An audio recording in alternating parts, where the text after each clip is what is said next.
দুইজনকে কামড় দিয়ে একদম রক্তাক্ত করে ফেলছে।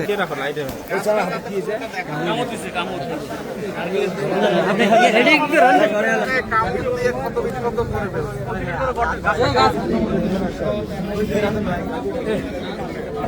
আরেকবার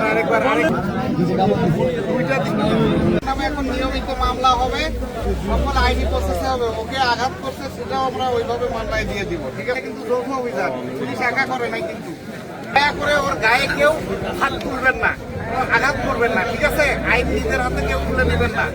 আমরা যেহেতু আসছি, ওকে আমরা নিয়ে যাবো, থানায় নিয়ে যাবো, মামলা হবে এবং সবকিছু আইনি প্রসেস অনুযায়ী হবে, ঠিক আছে?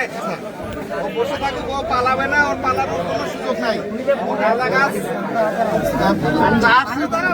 জন্য যতটুকু শাস্তি ওই ধারাই হবে।